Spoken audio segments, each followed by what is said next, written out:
You found me in my darkest time. You gave me hope. You gave me hope and gave me life. You gave your love that's greater. You lead me out of darkness into your light. I was blind but now I see. Your mercy has set me free. Your favor's all around me. Your radical love has found me. And now I say, take my heart, oh it is yours. Oh it is yours. Oh it is yours. Take my heart. Take my heart, oh it is yours.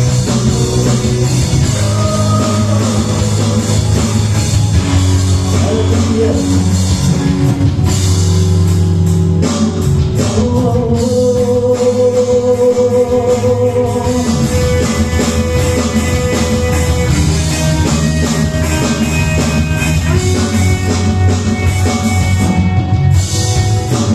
No one else can save my soul.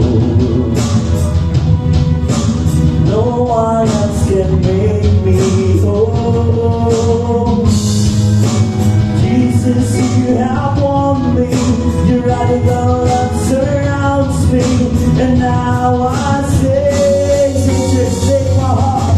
You take my heart, oh it is yours.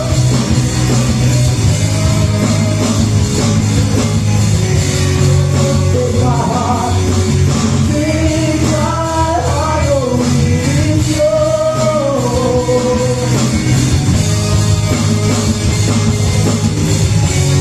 Take my life, take my life, oh it is yours.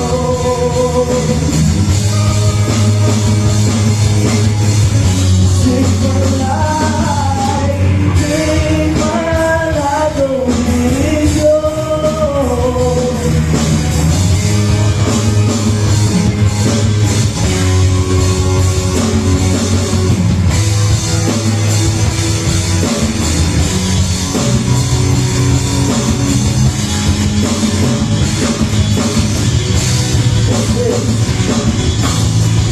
I'm giving up my all for you and you alone. For your sacrifice, I'm laying down my life. I'm giving up my all for you and you alone. For your sacrifice, I'm laying down my life. The price you paid, the life you gave, the cross and the grave, my sins now erased. The price you gave, the life you gave, the cross and the grave, my sins now erased. Take my heart, it is yours.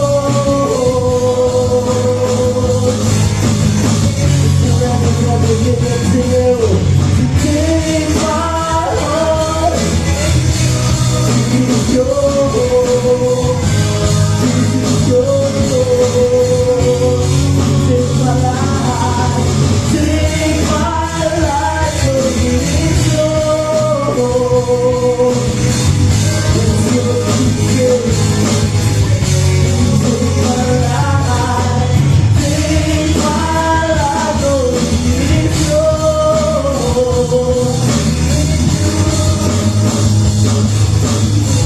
Hallelujah, hallelujah, hallelujah.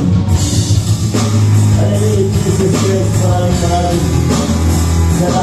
I see the King of Glory coming on the clouds with fire. The whole earth shakes, the whole earth shakes. Yeah. I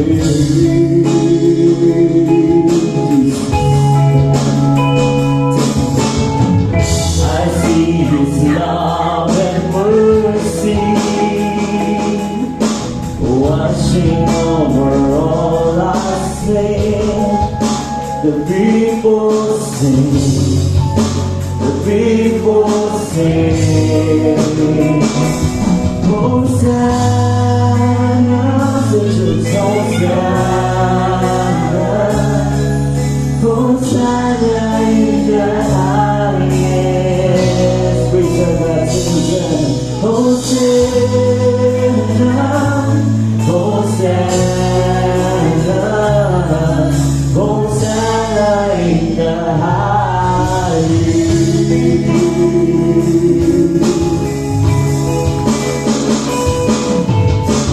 I see a generation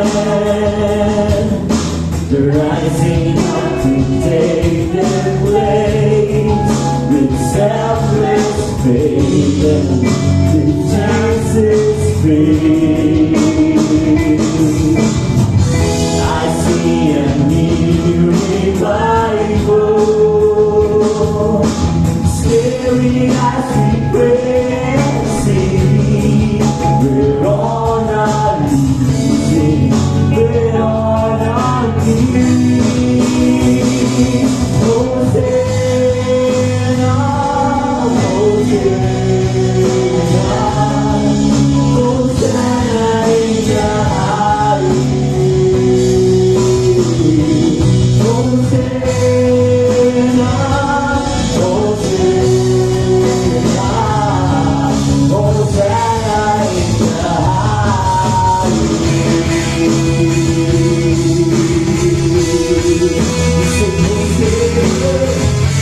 Hallelujah to you, Lord God. This is the highest praise that we can give to you. So everything, Lord God, unto you, into your name and into your feet. Hallelujah. Hallelujah. Heal my heart and make me clean. You open up my eyes to those things I see. You show me how to look like you. Oh, look me. The song that you're singing, take your heart to worship you, Rabbi. Everything I am for the kingdom's God, I shall walk from eternity to eternity.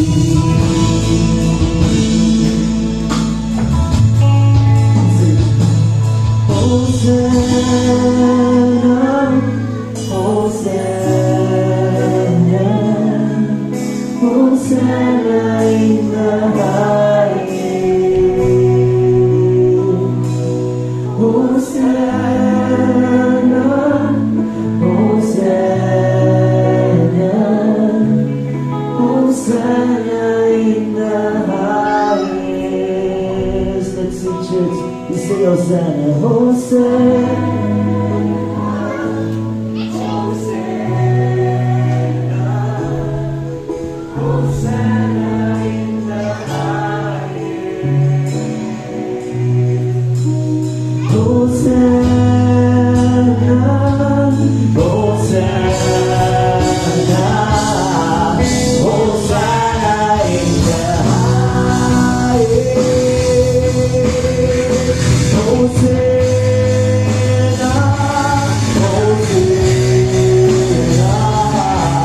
Hosanna in the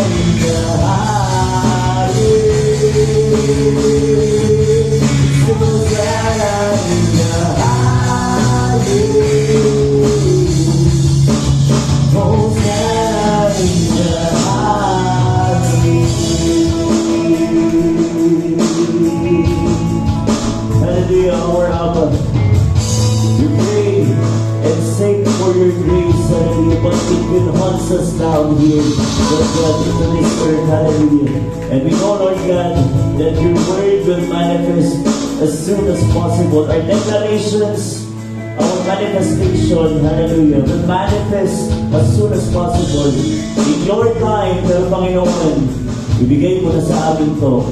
Ngayon na, para sa anak mong nagmamahal sa iyo at pinamahal. Panginoon, maraming salamat po. In Jesus' name we pray. Amen. Amen. Let's clap our hands for the Lord. Hallelujah.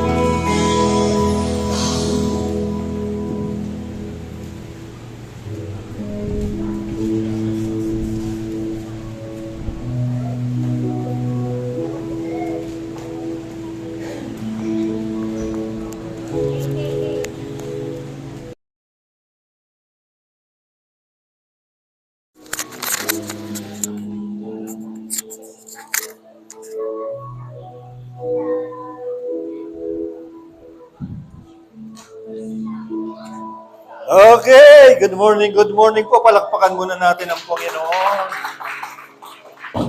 Grabe si Enteng, ano po? Grabe si Enteng. Alam niyo, hindi tayo makabili ng mamahaling barko palaban sa mga Chinese, pero ayaw nating bumuo ng malaking bagyo. Ano? Alam niyo ba kung nasaan ang bagyo ngayon? Andun sa China. Nananalasa, ano, at yun po ay made in the Philippines, ano, nagpalakas dito sa atin, at saka pumunta ng China. Wala tayo magagawa. Bagyo lang nung na-export natin, ano, papunta sa China. Okay, ang hirap magpatuyo ng damit. Salamat nung Sabado. Meron nga nag-post Lunes last underwear na daw niya Lunes Lunes pa lang yun. Ano, Lunes na lang. Hindi na siya nag-post ng Martes. Alam ko, binabaliktad na lang niya yung... And then, nung bata kami, ganun lang no? Yung mga, may side A, side B. Nalabahan. Okay! Avoid! Sandali. Rain, pakiabot nga yung white remote. Okay, wala tayong tema ngayong September. Pag wala tayong team, medyo hindi pare-pareho. Talon-talon lang muna tayo. At nakapukaw ng aking atensyon, itong isa pa rin sa mga talata na kinatatakutan ng maraming Kristiyano. Ito yung sinabi ng Panginoon na ako yung puno, kayo ang sanga, yung hindi nagbubunga, pinuputol. Pinuputol. So alam niyo po, kung may mga preacher po na iniiwasan niya, yung iba kapag napapasa yan hindi parang nawawalan ng kapayapaan, natatakot, naririnig, pag naririnig na ipinapangaral, hindi masiyahan sa naririnig. Pero tayo, dinadaanan natin, sapagkat mula nung malaman natin na ang Diyos ay mabuti lang, may sagot ang Diyos sa lahat. Pinapakita niya. At hawak lang po kayo mga kapatid. At dati kasi, napansin niyo ba, more on teaching tayo. Mga katuruan na nagpapalaya sa atin. Dati sinasabi ko, preacher ako, hindi ako teacher. Kasi ayoko yun ng teaching, maraming verses. Pero mga kapatid, alam niyo po, depende sa nagtuturo yun. May mga teaching na talagang exciting, nalalaman mo yung katotohanan talaga. Kasi preaching, lahat ini-spiritualize mo lang Sa preaching, ina-apply mo sa buhay, kahit no limit hungry, pwede mong gawin yung kahit mga tula. Pero kapag yung Bible, tiniteach mo talaga, kino-contextualize mo, yung sinasabi talaga ng teksto, ay mapagpalaya po talaga mga kapatid. Kaya ngayon, hindi ko na sinasabing preacher lang ako, natutuwa rin ako, na-enjoy ko rin yung pagtuturo. Okay, abide in the vine or be cut off. Tindi ng title pa lang. Manatili kayo sa sanga, kung hindi, mapuputol kayo. Or be cut off. John 15, 1 and 2, mga kapatid, ready na po ba tayo? Okay. Ang sabi ng iba, isa ito sa pinaka-worst na talata sa Bible. Hindi nga isa eh. This may be the worst verse in the Bible. Pinaka nakakatakot o malala. Isa sa mga kinatatakutan, iniiwasan, ayaw ituro, baka matakot ang membro. Yung iba naman, pinananakot talaga. At maraming ganyan, pinapanakot talaga. Possibly the most harmful verse in the Bible. Harmful verse, kasi may mga harmful doctrines tayong tinanggap noon. Mga harmful teaching na hindi naman nakatulong sa atin, mga kapatid, sa ating pananampalataya, sa ating pang-araw-araw na buhay, hindi nakatulong na katuruan. Manapa ay nagbigay sa atin ng takot. Anything na hindi good news, mga kapatid, ay hindi gospel. Hindi galing sa Diyos. Sapagkat ang Diyos hindi po nananakot. Amen? Ang pag-ibig nga niya, ang kabaitan niya, ang umaakay sa tao para magsisi. Hindi ang palo, hindi ang pananakot, hindi ang puot ng Diyos, ang umaakay sa tao para magsisi. Lagi niyo tatandaan yun. Ang aakay sa tao, ang mag-udyok sa tao para magsisi, yung bait ng Diyos. Hindi ang puot ng Diyos. Okay? John 15, kunin natin sa Tagalog, mga kapatid. Ang sabi diyan, ano ang sabi? Ako ang tunay na puno ng ubas at ang aking ama ang tagapag-alaga. Ito na. Ito na. Ang bawat sanga sa akin na hindi nagbubunga ay inaalis niya. Yung iba naman, salin ay pinuputol niya. Ito, inaalis niya. At ang bawat sanga na nagbubunga, nililinis niya upang lalong magbunga. Okay? I am the true vine, my father is the gardener. He cuts off. Notice, sabi diyan, he cuts off. So talaga pinuputol, he cuts off every branch, bawat sanga, in me that bears no fruit. Walang bunga. While every branch that does bear fruit, he prunes. Yung nagbubungang sanga, nililinis pa. Nililinis pa so that it will be even more fruitful. Ano yung naka-red? NIV, kinuha ko yan sa New International Version. By the way, mayroong English. Para pa sa Tagalog, Bible, hindi lang magandang balita. Merong ang salita ng Diyos, merong ang Biblia. Yung ang Biblia, napakalalim nung Tagalog noon. Nandun yung mga salitang alala umbagay, mga ganun salita. At gayon nga, ganun yun. So sa English din po, ang kinuhanan ko po ay NIV, New International Version. Bakit harmful ang verse na ito? At bakit marami dito ang natatakot? No? Kasi inaalala palagi kung paano magbubunga. May time sa aking Christian life noon, kapag 2 months na, 3 months, wala akong naaakay na kaluluwa, natatakot na ako. Natatakot na ako. Kasi noon, regular talaga po ako nag-aakay ng kaluluwa. No? Inaalala ko, wala akong bunga. So, ganun, noon.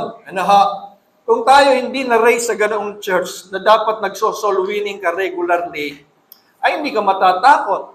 Pero kapag na-raise ka sa isang church na dapat regular kang nag-iimbita, nag-aakay, ng kaluluwa, matatakot ka sa talatang yan kapag hindi ka na nagbunga. Ang dami ko nang nadala sa Panginoon, pero natatakot pa rin ako sapagkat may mga panahon, wala talaga akong akay.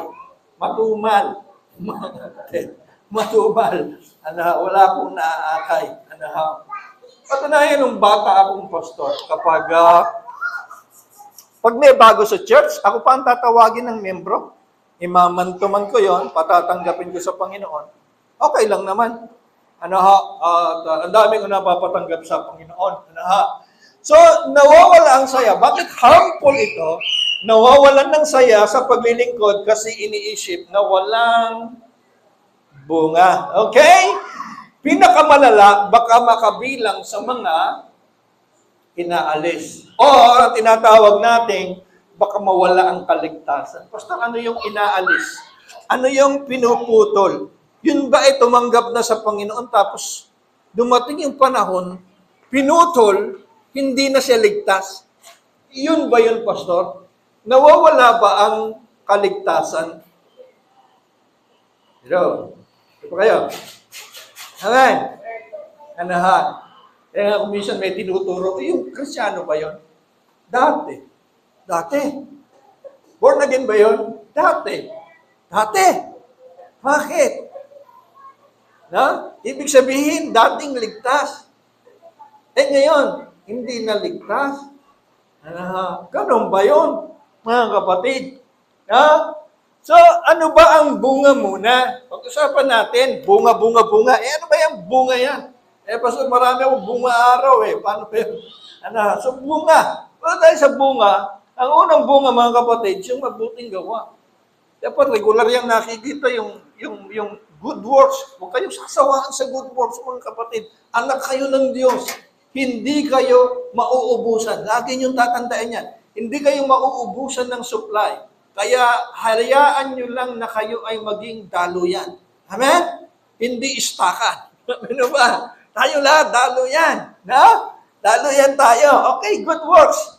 And then, pangalawang bunga ay yung tinatawag nga nating mga kaluluwa. Regular na pag-iimbita, pag-share ng gospel, mamimigay ng gospel tracts. At ito yung pinakagusto kong bunga sa lahat, mga kapatid. Yung bunga ng banal na espiritu na binanggit sa Galatia 5. Alam nyo, ito lang sapat na. Bakit po? Iyan lang sapat na. Huwag mo nang intindihin yung good works, saka yung kaluluwa. No? Kasi kapag meron ka nitong fruit of the Spirit na ito, na binanggit sa Galatia 5:22, the fruit of the Spirit is love, joy, masayahin, maibigin. Love, joy, ano next? Peace, payapa. Ano pa? Ang nakikita sa taong mabunga ng Espiritu Santo, no? Patience, kindness, goodness, faithfulness, gentleness, self-control. Ito yung mga bunga na kapag nagmamanifest sa'yo, kapatid, hallelujah, kahit ayaw mo, nakakaakay ka. Amen? Kusa kang nakakaakay. No? Gusto ko sumama sa inyo. No? Meron nga, dentista, binubunutan niya yung Kristyano. Bakit ang hihin mo? Bakit ang hinhin mo, ang bait mo? Born again ka ba? Ganun naman po. Born again po ako ba? No, ganun ang pagkakilala, mga kapatid. So, kapag nagmamanifest yung fruit of the Holy Spirit, automatic yan. Yung good works, automatic din. No? Kaya ang pinaka-importanting bunga talaga na makita sa atin, yung fruit ng Holy Spirit. Yan lang, lalabas na yung good works. At sigurado, makakaakay ka na rin ng kaluluwa. Amen? So, pagdating sa bunga, yan po yan, mga kapatid. Kaya nga merong tinatawag na nalaglagan ng bunga. Nalaglagan ng bunga. Ano yung nalaglagan ng bunga? Sa halip na makapagtimpi, hindi nakapagtimpi. Nawala yung patience, mga kapatid, mga dapat natin isaalang-alang. Kapag tayo nagbabasa ng mga bersikulo sa Bible, turuan ko kayo kapag nabasa nyo, narinig nyo, huwag kayong matakot. Na iba't ibang salin ng Biblia. Kapag nabasa mong cut off, baka naman may iba pang sinasabi. Baka pag sinabing puputulin, baka naman meron ba ibang salin? Iba't ibang salin ng Biblia sa alang-alang mo. Huwag agad matatakot. Ang nangangaral ay hindi bias. Bakit? Gaya ng sabi ko sa kanina, may mga mangangaral na bias. Kasi, eto po, pakinggan nyo. Sa mga born-again Christian kagaya natin, may dalawang teaching, dalawang sistema ng turo, mga kapatid. Nawawala ang kaligtasan at saka hindi nawawala ang kaligtasan. Sa Lord Jesus Fellowship po, na kung saan nandito kayo ngayon, hindi po nawawala ang kaligtasan. Okay po ba? Yung nawawala ang kaligtasan po, yung mga hindi na umaaten, nag-backslide, bumalik sa bisyo, hindi na daw ligtas. Anong gagawin doon? Tatanggapin na naman si Jesus. Tapos nag-backslide na naman, tatanggapin na naman si Jesus. Tatanggapin na naman si Jesus. Pabalik-balik, mga kapatid. Ngayon, kung ang nagtuturo po, mga kapatid, ang pastor sa harap, nawawala ang kaligtasan, malamang talaga, ididiin niya, pinuputol ang sanga. No? Pinuputol yung hindi nabumunga, mga kapatid. Kaya dapat tinitingnan mo rin yung teacher, mga kapatid. Eh di pastor, bias kayo ngayon kasi hindi nawawala ang kaligtasan sa atin. Kayo na mag-aral, mga kapatid. Sundan niyo po ako. No? Dapat preacher ng good news. Tatandaan nyo, kapag sa inyong pagkakaupo dyan, ang narinig nyo ay nalungkot kayo't natakot, hindi mabuting balita yun. Ano ha? Palagi lang dapat good news. Ano ha? Okay, ano? Ulit. I am the true vine and my Father is the gardener. He cuts off. He cuts off every branch in me that bears no fruit. Mga kapatid, nung tingnan ko sa English, aroy na ko po. Ano ho? Umulan talaga ng cuts off. Na? Ito pong in-screenshot ko, hindi nyo na mababasa. In-underline ko na lang. 1/4 lang yan, pero pa sa baba, meron pa dun sa right side. Ibig sabihin, 1/4 lang yan ang mga English translation nagsabing, cuts off. Yung isa, take it away. Yung isa, cuts off, takes away, takes away, takes away. Ang ginamit, takes away. Tingnan na nga natin sa Greek. Kasi ang Bible hindi naman nasulat sa English. Ang Bible hindi nasulat sa English. Pumunta kayo sa original talaga. Dahil yung ibang translation, kinuha lang din sa dating English, sa lumang English. Kaya kung mali yung unang nag-translate, mali-mali na lahat. Ang dumating sa yung Biblia, mali. Kasi gumaya lang sa mga naunang English. O para matahimik ka, punta ka sa Greek kasi nung isulat, ang John 15, Greek ang pagkakasulat. At alam niyo po ba, sa Greek, ang takes up ay airo. Airo, mga kapatid. Hindi oro, hindi siya oro. Airo. Na ang meaning ay to raise, take up, lift up. So walang cuts off. Baba tayo, definition, to raise up, take up, lift up. Usage, totoo merong take away tsaka remove. Pero mga kapatid, minor na lang yun. Yung nasa taas, yun talaga ang meaning ng airo. No? Tapos lumala pa sa cuts off. Pagdating sa Tagalog, inaalis na. Inaalis na. Matatakot ka talaga. Kapatid, lalo na yung salin na ang Biblia yata, pinuputol ang sangang hindi nagbubunga. At kung basta mo na lang itatype sa Google yung airo, wag na doon sa mga website na pang-Bible. Basta mo na lang itype sa English, ay sa Google yung airo. Airo meaning, ayan to raise up. To elevate, lift up. Paano nangyaring cuts off? Nakuha niyo po ba? Ba't ayaw nila i-correct ngayon yung mga translation na yan? Puro cuts off, ang dami cuts off. Kahit si Google ang sabi lift up Magkaiba ba? Ang layo nung pinutol doon sa tinataas, inaangat. Mga kapatid. Amen? Hallelujah. So, airo, sarado natin. Airo means to take up, to raise up, to lift up. Hindi cuts off. Hindi pinuputol, kapatid, kahit wala kang bunga, hindi ka puputulin. Hindi ganun kalupit ang Panginoon. Walang bunga yan. Putulin na yan. Diba? Paano yun? Hindi mo alam kung ligtas ka pa o hindi. Nandyan ka linggo-linggo. Ang sipag mo pa naman. Wala ka namang bunga. No? Ang bunga. Pero sa bahay, marami siyang bunga. Mga kapatid. So, mga kapatid, mga talata, eto na tayo. Kaya gusto ko ng teaching saan talata ginamit yung airo? Maghanap nga tayo, pastor, ng mga verses na ginamit yung airo. Ay, sa Mark 16 ang sabi, eto ang mga palatandaan ng mga mananampalataya. Iinom sila ng lason. Huwag yung gagawin to. Iinom sila ng lason, hindi sila papatungan nila ng kamay, may sakit, gagaling sila. At eto sa ginamit, na dadampot sila ng ahas, dadampot sila ng ahas, at hindi sila they will pick up serpents, snakes, pick up, airo. Airo nakalagay po dyan sa original Greek. Yung pick up, airo ang ginamit. So pick up, mga kapatid. Ano pa? Yung paralisado, mga kapatid, na may dalang higaan, hindi makatayo, pinagaling ng Panginoon. Ang sabi ng Panginoon, I say to you, arise, airo. Airo din ang ginamit dyan. O, sa English, takes up. Dapat catch up yan. O, mali na naman yung catch up. Nalagay, take up. Kung bakit naman yung John 15 na yun, di kinurek. John 5:8, no?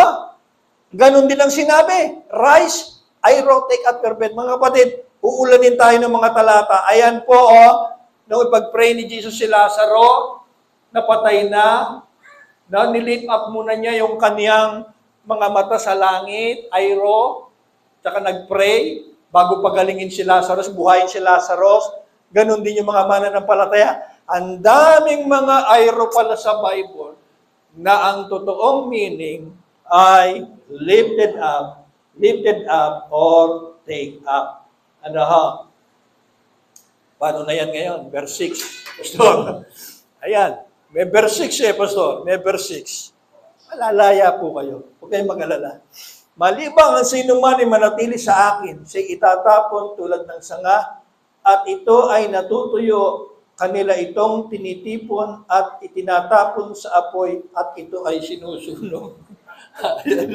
Kaya na, Pastor, paano na yan? Yung mga sanga, no? Kanila, hindi ang Diyos gumagawa nito. Kanila daw, tinatapon sa apoy, at ito ay sinusunog. Mga kapatid, kapag nakabasa kayo sa Bible ng apoy, huwag kayong matatakot agad.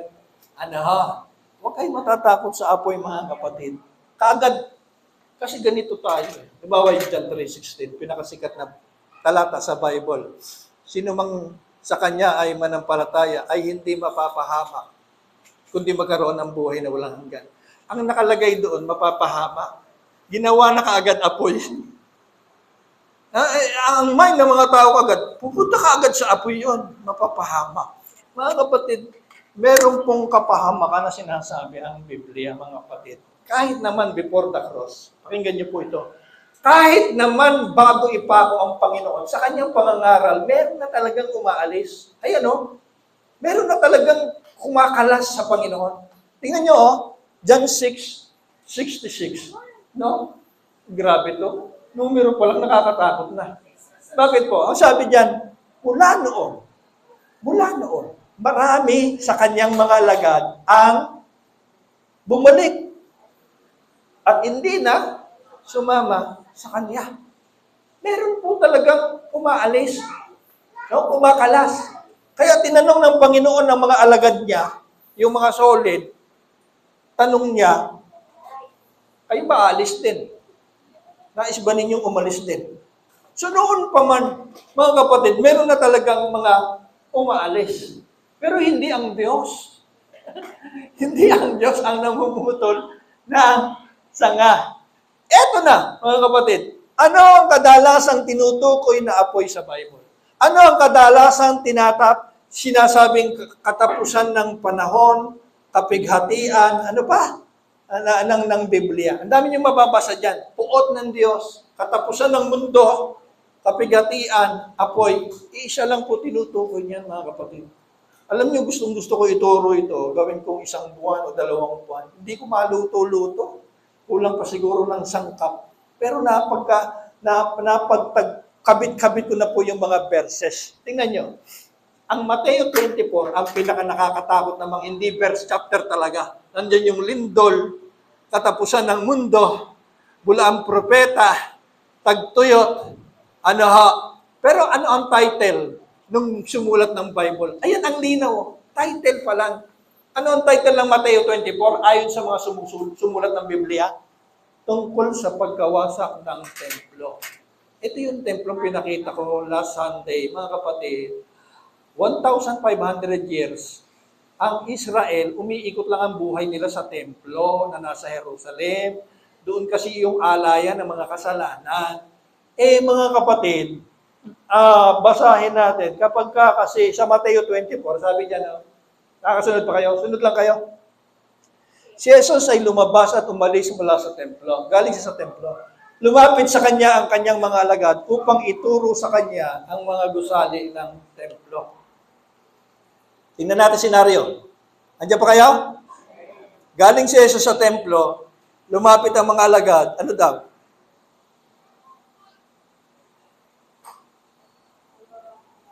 Tinuro.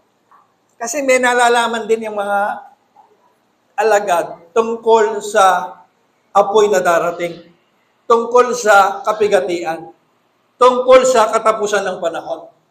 So, itinuro ng mga alagad ang templo at nagtanong kay Jesus.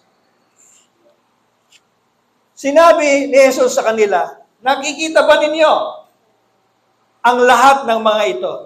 Katotohanan sinasabi ko sa inyo, walang maiiwanang isang bato dito na nakapatong sa kapwa bato na hindi babagsak. Specific.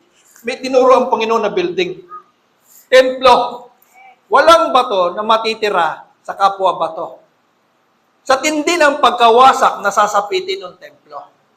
Tayo naman, nung mabasa ko yan, Diyos ko po, ang tindi ng lindol na ito na darating. Kailan kaya ito mangyari-yari? Na sa tindi ng lindol, wala daw bato mananatili nakapatong sa kapwa bato. So, pambihirang earthquake po ito. Nakakatakot talaga. Kung ikaw basta makakabasa, matatakot ka. Ang akala mo ito, pambuong mundo. Samantalang si Jesus, may kausap. Mga alagad, may tinuro, specific, yung templo. So ito mangyayari sa panahon nila. Amen? Templo ang tinuturo, mga kapatid. Okay, kaya nga sa Mateo 24, ayan uulanin ka ng mga talata, nagsasabing ang Great Tribulation, ang kapigatian, ang poon ng Diyos, ang katapusan ng mundo, ay doon lang sa Jerusalem. Tingnan niyo ang warning ng Panginoong Yesus. Sa Lucas 21:21. Then let those who are in Judea flee. Yung mga nasa Judea, sinasabi ko sa inyo, tumakas na kayo. Yung mga nasa bundok, let flee to the mountains. Let those in the city get out, and let those in the country stay out of the city. Yung mga nasa city, manatili na nga sa bundok, tumakas sa bundok. Specific, Judea. Taga-Judea ba tayo? Yung mga taga-Judea doon, takbo na sa bundok. Takbo na sa bundok. Hindi tayo may audience po ang Panginoon dito. May kausap talaga siyang henerasyon. Mga kapatid, Mateo 24, ano sabi diyan? Manalangin kayo ng inyong pagtakas ay hindi araw ng Sabat. May Sabat ba kayo? May Sabat ba tayo? Kung kayo tatakas at mangyari ng mga bagay ito, mag-pray kayo nang hindi matapat araw ng Sabat. Mga kapatid, 24:34, Mateo pa rin 24, ano sabi diyan? Truly, I tell you, this generation, ang henerasyong ito, nakausap niya, ay hindi lilipas malibang maganap ang lahat. Amen? Kita niyo po, mga kapatid, kasi po may nakaamba talaga, mga kapatid, na hindi basta apoy, kundi malaking apoy. After death, 70. Lagi kong sinishare to, lagi kong binabanggit, mga kapatid. Kahit sa YouTube, panoorin niyo po, makikita niyo po, lahat ng nakakatakot sa Bible, nagtapos na niyan. Lahat ng tribulation, paghukom, panahon, katapusan ng panahon, nangyari. Ano ba yung AD? After death, matapos ang Panginoon. After death, 70. Ilang taon ang Panginoon? 33 years na namatay. So pag 33 AD, 34, 35, 36, 40 years after ni Jesus mapako sa krus, nangyari po yan. Kung itatype niyo po sa Google, ganyan makikita niyo po, destruction of Jerusalem, yan po makikita niyo. Hindi basta apoy, kundi malaking apoy. yung dumating sa kanila. Nasunog ang buong Jerusalem, hindi lang basta templo. Yan po yan, mga kapatid. Destruction of Jerusalem. Ano ha? Ayan, mga kapatid, puro ganyang larawan ang makikita nyo sa Google kapag tiningnan nyo yung AD 70. Nakita na yan ng Panginoon. Darating talaga yan. Kaya yan yung hinufula po nila. Ano ha? Ito po, i-search nyo sa YouTube hanggang chapter 4 po ito. Hanggang episode 4. Kung mahilig kayo sa giyera, ano ha, kung paano kinugkog ang Jerusalem, sinunog. Ano po? I-type nyo po sa YouTube yan. Siege of Jerusalem 70 AD. Hanggang episode 4, makikita nyo po kung paano. May mga nasunog talaga ng apoy, mga kapatid. Nakulong sila. Milyon. Alam nyo po, sa tindi ng taggutom, kinakain na ng mga nanay at tatay yung mga sanggol nila. Kasi wala ng pagkain, para bang Manila, o parang Balanga, wala ng supply na pagkain. Napaligiran ng mga kaaway, ng Romans, wala nang makain. Marami nang namatay sa gutom. Marami, milyon-milyon ang mga namatay, mga kapatid. Iyan po yung dumating sa kanila. No? So, mga kapatid, balikan natin yung pamumunga.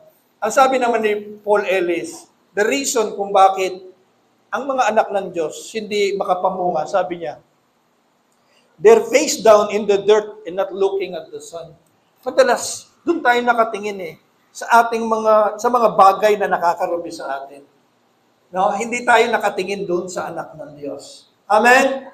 Hindi naman sinabing focus tayo sa ating kahinaan. Focus tayo sa mga bagay na nagpapadumi sa atin. Mag-focus tayo lagi kay Jesus, sa anak ng Diyos, para yung bunga maging natural. Amen ba? Palakpakan natin ang Panginoon doon. Hallelujah. Ito pa. Tuloy na natin. At ang bawat sangang namumunga ay nililinis niya upang, Kapatid, kalooban ng Diyos na lalo ka pang magbunga ng marami. Yan talaga ang kalooban ng Diyos. Ngayon, ulitin natin, kung hindi ka talaga makapagbunga, huwag kang mag-alala sapagkat hindi cuts off ang sinasabi ng Bible, kundi nililift up.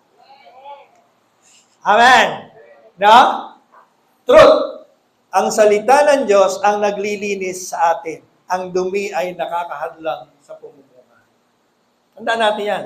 Sabi ng Panginoong Diyos, malinis na kayo. No? Kayo ay malinis na sa pamagitan ng salita.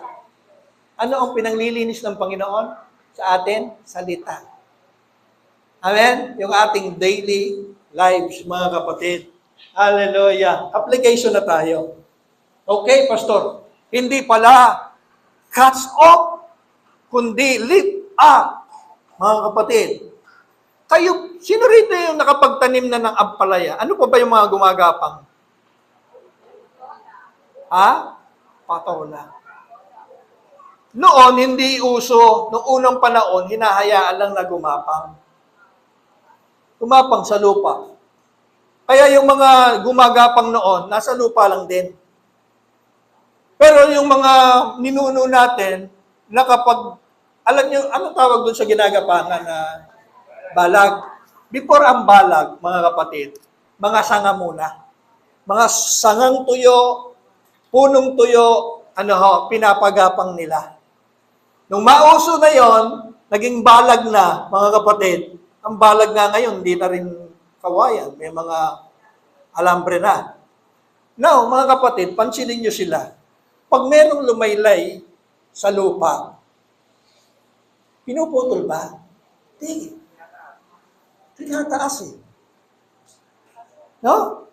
Sayang naman yun. Paano kung may bulaklak? Nakasubsob sa lupa, sa dumi. Pero may bulaklak, mga kapatid. Ibig sabihin, mamumunga rin to. Puputulin mo ba yun? Hindi. Nililip at karamihan sa mga ubas na pinagkuhanan ng John 15, nasa balag din. At sa karanasan talaga nila, kapag bumagsak, hindi pinuputol. nililip up talaga para magbunga. Kahit subsub na sa lupa, nililip up talaga. Application tayo mga kapatid. Kung tayo ang sanga, tao ang sanga. Tama po ba? Kung tayo ang sanga, tao ang sanga. Ang taong bagsak na, hindi lalong ibinabagsak. Amen? Ang taong bagsak ay itinatayo mula sa pagkabagsak. Amen? Ang taong lugbok na sa lupa ay hindi nilulugpok pang lalo. Ang taong lugmok ay ibinabangon mula sa pagkabagsak. Amen? Walang cuts off. Kapatid, pumanatag na po kayo. Walang pinuputol, walang inaalis. Ang meron lang, nililip up. Amen. Amen. Teaching, pero nakapagpapalaya. Amen. Hallelujah. Tayo po tayong lahat, mga kapatid. Tayo tayong lahat. Hallelujah. Salamat po, dakilang Diyos. Maraming salamat. Hallelujah. Mahal namin ang katotohanan. Kagaya mo na mapagmahal sa katotohanan, Panginoon. Sapagkat walang ibang dulot ito sa amin, kundi kapayapaan, kagalakan, kalakasan, higit sa lahat, paglaya sa mga katuruang nagbigay ng katatakutan sa amin. Mga katuruang hindi naman nakatulong. Sa halip nagbigay pa na sa amin ng mga pangamba, pag-aalala. Salamat. No? Tinuturo nyo sa amin, sinasala nyo po lahat, Panginoon, upang ang makain namin every Sunday, Lord, ay talagang purong katotohanan lang. Magandang balita lang, Panginoon. Salamat po. Thank you, Lord. In Jesus' name we pray. Amen. Amen.